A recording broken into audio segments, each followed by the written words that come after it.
Hello, আসসালামু আলাইকুম সবাইকে।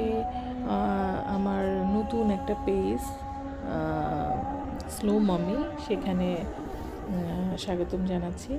আজকে আমি শীতের সবজি ব্রোকলি এটার বিষয়ে বলতে আমি খুবই নতুন একজন বাগানি।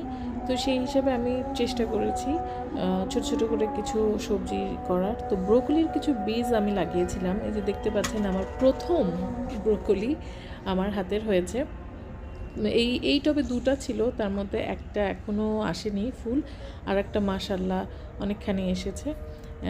এখানে আমি টবটা একটু ছোটই নেওয়া হয়ে গেছে আসলে, যে জন্য একটার ফুল তাড়াতাড়ি এসেছে, আর একটা হয়তো সেইভাবে পুষ্টি পাচ্ছে না দেখে ফুলটা হয়ে ওঠে নাই।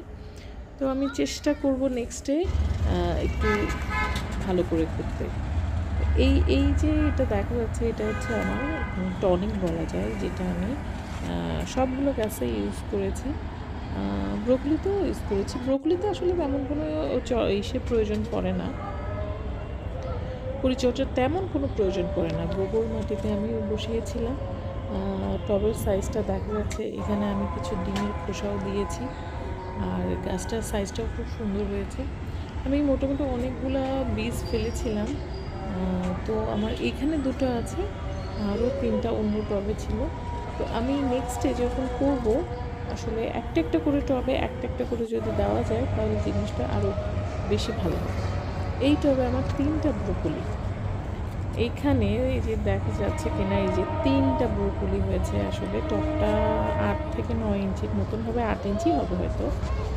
তো এখানে আমি লাগিয়েছি। তো এইগুলো ফুল এখনও আসেনি, আর এইগুলো হচ্ছে আমার গাছের খাবার বা কিচেন কম্পোস্ট, যেগুলো আমি একটু রোদে শুকিয়ে শুকিয়ে দিই সবসময়, তাহলে হয় কি পোকাটা লাগে না।